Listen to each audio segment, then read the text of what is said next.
Romos Koliziejus yra vienas žinomiausių ir įspūdingiausių senovės pasaulio statinių. Koliziejus buvo atidarytas 80-aisiais mūsų eros metais imperatoriaus Tito. Arenoje vyko gladiatorių kovos, laukinių žvėrių medžioklės ir netgi inscenizuoti jūrų mūšiai, naudojant mažus laivus.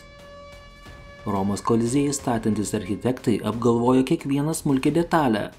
Sveiki atvykę į įdomiosios dokumentikos kanalą, kur šiandien aš jums papasakosiu, kaip senovės romiečiai pastatė garsųjį Romos Koliziejų. Jeigu norite daugiau panašaus turinio, nepamirškite užsiprenumeruoti mūsų YouTube kanalo, kad nepraleistumėte naujausio video. O dabar gero žiūrėjimo. 54 mūsų eros metais Romą valdyti pradėjo imperatorius Neronas, kuris yra vienas prieštaringiausiai vertinamų asmenybių Romos istorijoje. 64 metais Romoje kilo didžiulis gaisras, kuris sunaikino didžiąją dalį miesto. Iš karto po gaisro, gana greitai Neronas pasistatė savo namus Domus Aurea, auksiniai rūmai. Kad galėtų pasistatyti savo rūmus, jisai nusavino Romos piliečių namus. Kaip galima manyti, tai labai nepatiko piliečiams. 68 metais prieš Neroną sukilo provincijų valdovai ir Romos senatas. Neronas buvo priverstas bėgti iš Romos ir galiausiai nusižudė. Po Nerono mirties Roma atsidūrė dar kelių imperatorių rankose. Tada 69 metais prie valdžios stojo Flavijų dinastijos pradininkas Vespasianas. Norėdamas ištaisyti Nerono ir po jo buvusių imperatorių padarytą žalą valdžia nebetikintiems paprastiems Romos piliečiams, apie 70 metus Vespasianas pažadėjo pastatyti amfiteatrą, kuriame būtų rengiamas gladiatorių kovos. O amfiteatras turėjo išdygti simbolinėje vietoje, šalia Domus Aurea rūmų, tyvuliausio dirbtinio Nerono ežero. 80 metais, praėjus netgi 10 statybos metų, Vespasiano sūnus imperatorius Titas galiausiai atidaro Romos Koliziejų, kuris tuo metu vadinosi Flavijų amfiteatru. Atidarimo iškilmes vainikavo 100 dienų žaidynės. Vespasianas nusprendė pastatyti Koliziejų vietoje, kur tuo metu tyvuliavo nedidelis dirbtinis ežeras. Tokiai konstrukcijai pirmiausia reikėjo nusausinti ežerą. Koliziejaus pamatai turėjo būti giliai po žeme, kad išvengtų griūties. Darant vietos dideliam pamatui, iš ten, kur stovės Koliziejus, buvo iškastas didelis kiekis žemės, kurios buvo išbarstomos aplinkui konstrukciją. Todėl Koliziejus pakilo beveik 8 metrais virš žemės lygio ir buvo statomos ant savotiškos kalvos. Tačiau per daugybę metų visa tai buvo išlyginta iki dabartinio aukščio. Koliziejui statyti buvo naudojamas tvirtas ir patvarus akmuo travertitas, vulkaninės kilmės akmuo tufas, plytos ir Romos betonas. Travertino blokai buvo išgaunami iš už maždaug 32 km esančių Tivoli karjerų. Kad palengvintų šių blokų gabenimą, buvo nutiestas specialiai šiam projektui skirtas kelias. Manoma, kad pastatyti Koliziejų prireikė netgi 240 000 vežimų su šiais akmenimis. Ir vienaip ar kitaip su statyba buvo susiję nuo 60 iki 100 000 žmonių, kurių dauguma buvo vergai.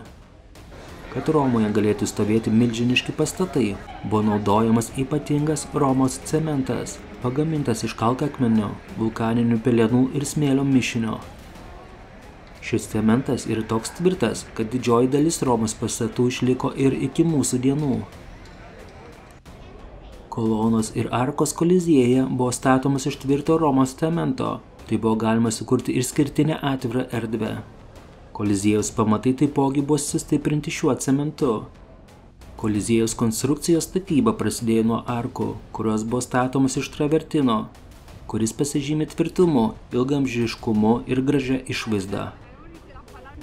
Arkos leido darbininkams pradėti statybos darbus tiek statinio apačioje, tiek viršuje. Iš tiesų, portikas ir sienos dviejose viršutiniuose amfiteatro aukštuose buvo pastatyti tuo pačiu metu, kaip ir apatinė pastato dalis. Būtent šis pažangus statybos planas leido romėnams pastatyti Koliziejų greičiau nei per 10-metį. Užtikrinti žiūrovų saugumą priekinėse eilėse, jis buvo pakeltas maždaug į 2 metrų aukštį virš arenos grindų. Be to, esant reikalui, aplinkui areną buvo statoma tvora, skirta apsaugoti žiūrovus nuo laukinių gyvūnų. Sėdimos vietos esančios arčiau arenos buvo pagamintos iš travertino ir papuoštos marmuru. Jos taip pat buvo pačios prabangiausios ir visaip dekoruotos. Tačiau, kaip ir daugelį šiuolaikinių sporto arenų, kuo aukščiau sėdėdavo žmonės, tuo jų vietos būdavo paprastesnės ir mažiau patogios.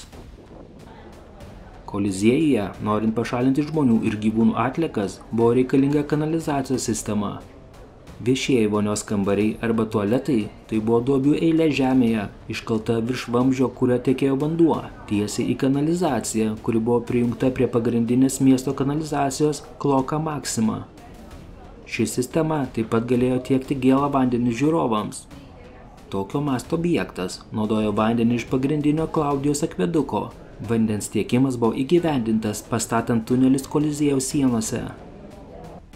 Vienas įspūdingiausių Koliziejaus sugebėjimų tai gebėjimas prisipildyti vandeniu. Tam, kad būtų galima surengti inscenizuotus jūrų mūšius, buvo sukurta vandens arena. Ši transformacija buvo nelengva, reikėjo pašalinti amfiteatro grindis ir atramas. Tada arena būdavo užtvindyta akveduku atgabentų vandeniu. Po kovų vanduo būdavo išleidžiamas per daugybę nutekamųjų kanalų. Šių jūrų mūšių populiarumas laikui bėgant sumažėjo, todėl galiausiai medinės grindų atramos buvo pakeistos mūrinėmis sienomis. Tai panaikino galimybę užtvindyti areną ir čia rengti jūrų mūšius. Hiporgemas buvo vieta po Koliziejaus arenos grindiniu. Šis kolidorių tinklas buvo naudojamas įvairiems tikslams. Kolidorių sienose ir grindise buvo išraižytos vėžės, kurios buvo įrengiamas prie kai kurių įėjimų į areną. Šios vėžės būdavo naudojamas gyvūnų narvams perkelti nuo vienos hipergemo vietos į kitą. Per hipergemą renginių metu buvo statomos rampos, kurios nuvesdavo gyvūnus į areną. Sienose būdavo skaptuota skylių, kad būtų galima įdėti įtaisus, kurie padėdavo iškelti sunkius žvėris ant arenos. Čia esantiems žmonėms būdavo iš tiesų sunku. Vasaromis prastai vadiname hiporgeniume buvo labai karšta, o žiemą šalta ir drėgna. Ten buvo neįtikėtinai triukšminga, mažytėje erdvėje gyveno laukiniai gyvūnai ir dirbo daugybė žmonių, kurie šaukdavo vieni kitiems siųsti gyvūnus į areną. Karštomis vasaros dienomis Koliziejuje būdavo įtempiamas žiūrovus nuo saulės ir lietaus dengiantis audeklas – valerium.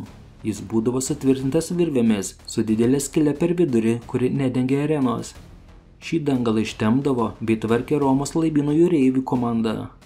Koliziejus nebūdavo vienintelis, kuris naudojo valerium. Senovės Romoje ji buvo gana paplitusi daugumoje amfiteatrų.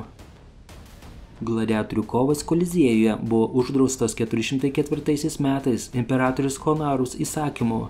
Šis sprendimas buvo priimtas dėl to, kad krikščionybė vis labiau įsigalėjo Romos imperijoje, o gladiatorių kovas buvo laikomų žiaurių ir nekrikščioniškų užsiėmimų. Tačiau Koliziejus ir toliau būdavo naudojamas kitiems renginiams, tokiems kaip gyvūnų kovos ir viešos egzekucijos.